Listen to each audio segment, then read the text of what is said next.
ভারতের প্রধানমন্ত্রী নরেন্দ্র মোদীর বিশ্ববিদ্যালয়ের ডিগ্রি নিয়ে বিতর্ক বেশ পুরনো। এমনকি মোদীর বিশ্ববিদ্যালয় ডিগ্রি নিয়ে তথ্য জানতে চাওয়ার কারণে 2023 সালে দিল্লির তৎকালীন মুখ্যমন্ত্রী অরবিন্দ কেজরিওয়ালকে জরিমানাও করা হয়েছিল। আর এবার এই বিতর্ক নিয়ে মুখ খুলেছে দিল্লি বিশ্ববিদ্যালয়।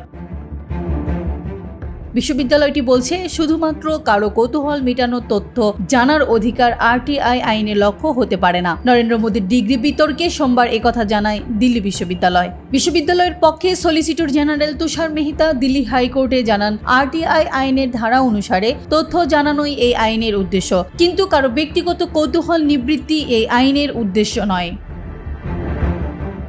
ভারতীয় সংবাদ মাধ্যম বলছে, মোদীর ডিগ্রি বিতর্কে আরটিআই এর প্রেক্ষিতে কেন্দ্রীয় তথ্য কমিশনের পক্ষ থেকে নির্দেশ দেওয়া হয় ডিগ্রি সংক্রান্ত তথ্য প্রকাশ্যে আনার জন্য। আরটিআই কর্মীর আবেদনের ভিত্তিতে সংশ্লিষ্ট শিক্ষাবর্ষে পাশ করা সব শিক্ষার্থীর তথ্য প্রকাশ করতে বলে কমিশন। ওই নির্দেশকে চ্যালেঞ্জ করে দিল্লি হাইকোর্টের দ্বারস্থ হয় বিশ্ববিদ্যালয় কর্তৃপক্ষ।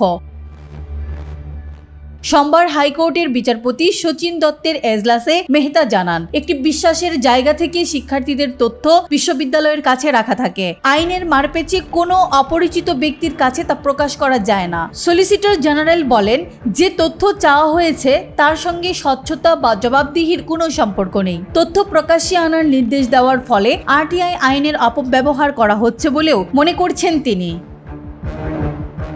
প্রসঙ্গত, মোদীর ডিগ্রি বিতর্কে এই মামলা দীর্ঘদিন ধরেই চলছে দিল্লি হাইকোর্টে। আইনি খবর পরিবেশনকারী ওয়েবসাইট লাইভ লয়ের প্রতিবেদন অনুসারে আরটিআই কর্মী নীরজ কুমার প্রথমে দিল্লি বিশ্ববিদ্যালয় থেকে 1978 সালের স্নাতক স্তরের সব শিক্ষার্থীদের নাম, রোল নম্বর, প্রাপ্ত নম্বর জানতে চেয়েছিলেন। কে পাশ করেছেন, কে ফেল করেছেন তাও জানতে চান তিনি। তবে বিশ্ববিদ্যালয়ের পক্ষ থেকে জানানো হয়, তৃতীয় পক্ষের তথ্য এভাবে দেওয়া যাবে না। তখন কেন্দ্রীয় তথ্য কমিশনের কাছে আবেদন জানান আরটিআই কর্মী। তার ভিত্তিতে 2016 সালে কমিশন ওই তথ্য প্রকাশ্যে আনার নির্দেশ দেয়।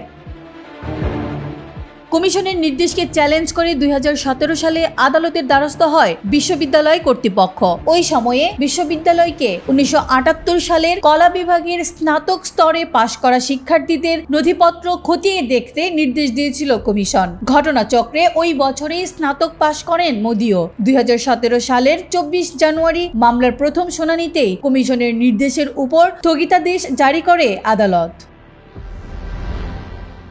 সোমবার বিশ্ববিদ্যালয়ের পক্ষে মেহতা আদালতে জানান, আইন অনুসারে অনুমতি পেলে কেউ নিজের ডিগ্রি বা মার্কশিট সংক্রান্ত তথ্য বিশ্ববিদ্যালয় থেকে চাইতেই পারেন, কিন্তু কোনো তৃতীয় পক্ষের কাছে এই জাতীয় তথ্য প্রকাশের অনুমোদন দেয় না আরটিআই আইন। সেক্ষেত্রে কমিশনের নির্দেশটি আইনের পরিপন্থী বলেই মত সলিসিটর জেনারেলের।